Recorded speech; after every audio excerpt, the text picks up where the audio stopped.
Little ponies can do big things.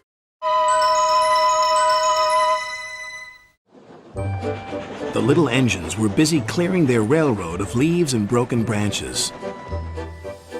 Peter, Sam, and Rusty often worked together. One day, Rusty helped Peter Sam to a water tower.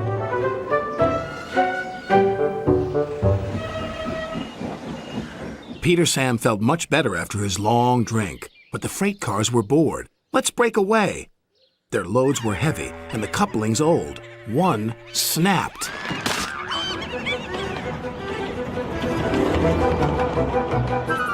Faster, faster, shouted the freight cars. A sign read slow steep bends and ravine ahead, but the silly cars never saw it. Then, it was too late.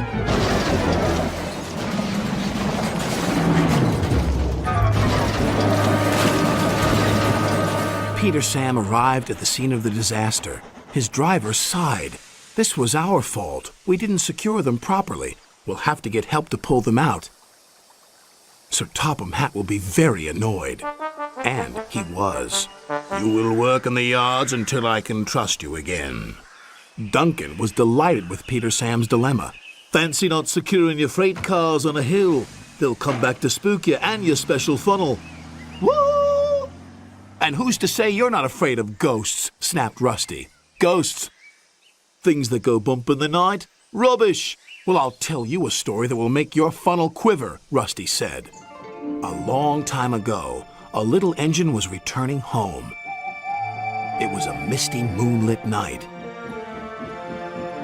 Suddenly, the engine lost control and plunged over the side into the swamps below.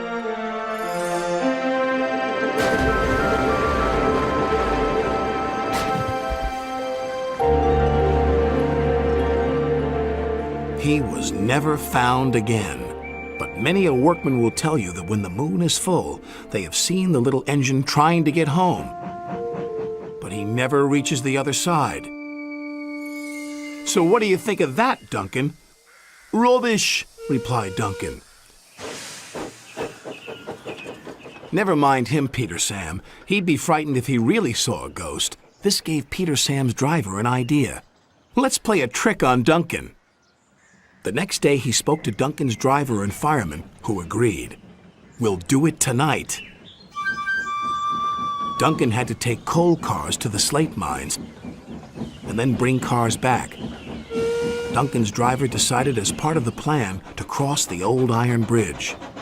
Haunted bridge! Rubbish! Snorted Duncan. It's as tame as a pet rabbit. But all the same, he kept thinking about Rusty's story. When dusk fell, he was keen to leave. If we don't go now, Scarloey will take my favorite place in the sheds. We have to collect our cars first, his driver replied. He could see their plan was working because Duncan was nervous. When night fell, they set off. The mists were rising around the old iron bridge. Duncan whistled, and the sound echoed everywhere.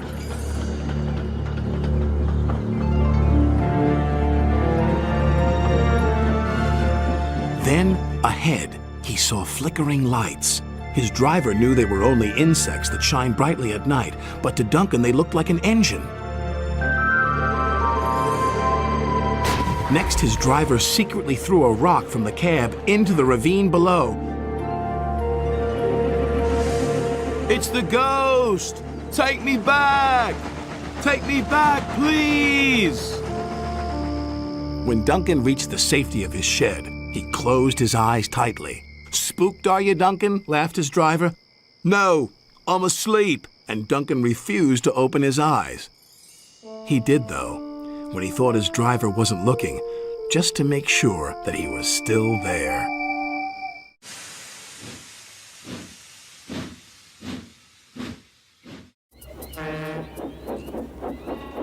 Percy works in the yard at the big station.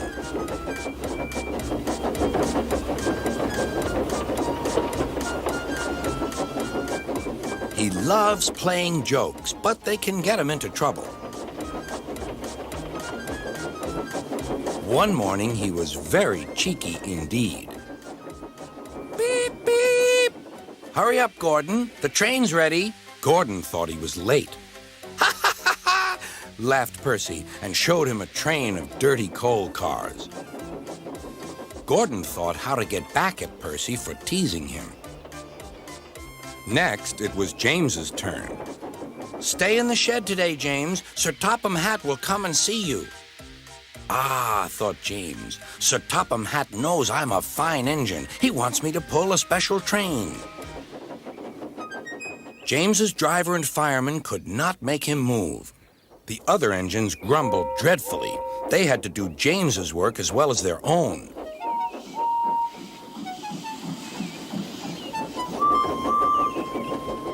At last, the inspector arrived. Show a wheel, James. You can't stay here all day. Sir Topham Hatt told me to stay here. He sent a message this morning. He did not. How could he? He's away for a week. Oh, said James. Oh, where's Percy? Percy had wisely disappeared. When Sir Topham Hatt came back, he was cross with James and Percy for causing so much trouble.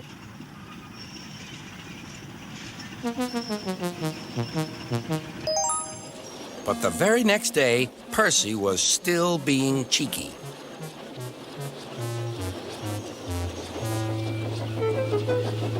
I say, you engines, I'm to take some freight cars to Thomas's Junction.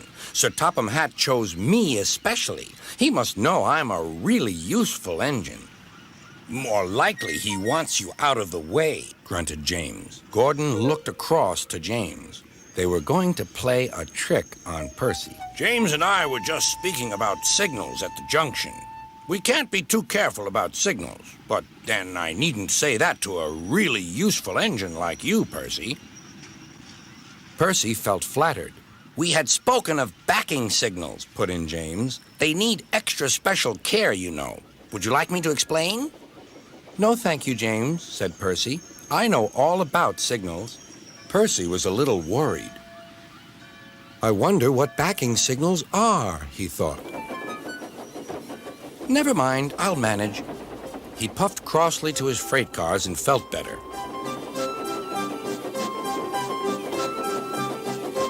He came to a signal. Bother, it's a danger. The signal moved to show line clear. Its arm moved up instead of down. Percy had never seen that sort of signal before. Down means go, and up means stop. So upper still must mean go back. I know, it's one of those backing signals. Come on, Percy, said his driver. Off we go. Stop! You're going the wrong way.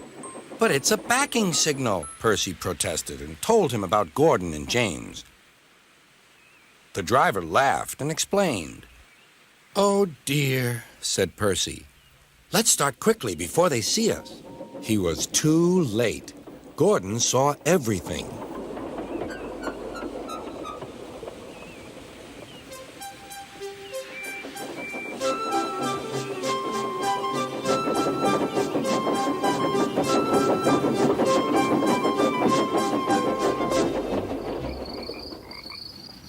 That night, the big engines talked about signals.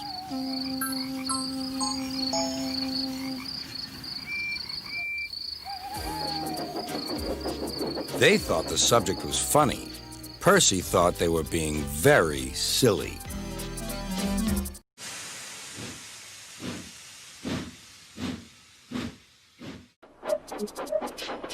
Thomas the tank engine was grumbling to the other engines. I spend my time pulling coaches about, ready for you to take out on journeys. The other engines laughed. Why can't I pull passenger trains too? You're too impatient, they said. You'd be sure to leave something behind. Rubbish, said Thomas. I'll show you. One night, he and Henry were alone. Henry was ill. The men worked hard, but he didn't get better.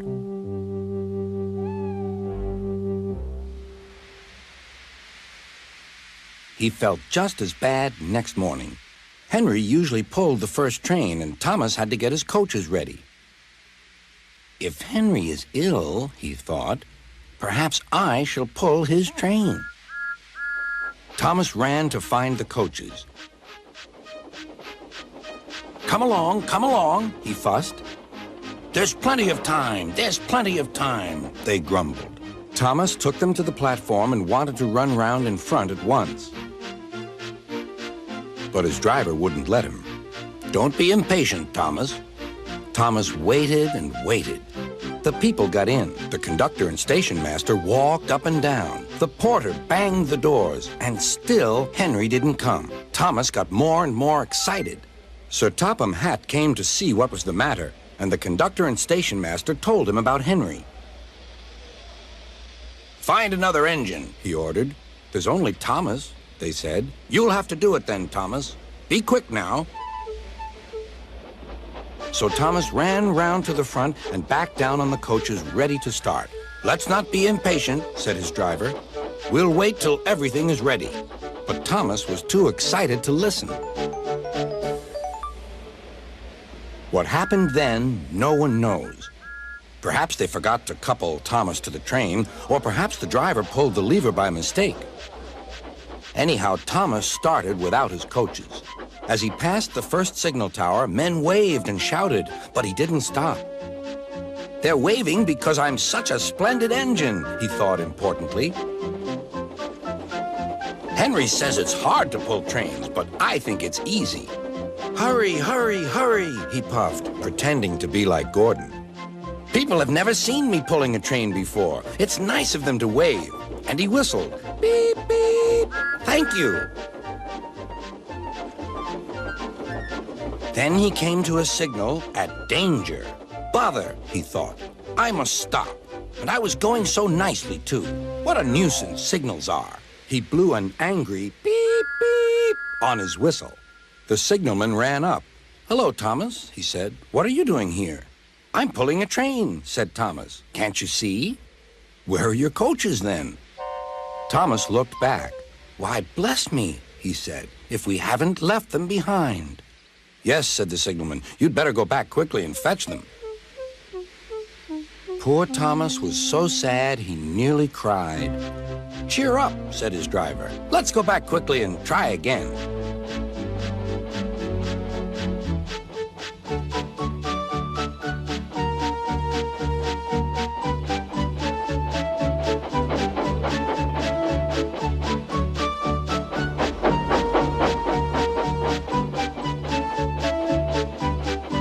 At the station, all the passengers were talking at once. They were telling Sir Topham Hatt what a bad railway it was. But when Thomas came back, they saw how sad he was and couldn't be cross. He was coupled to the train, and this time he really pulled it.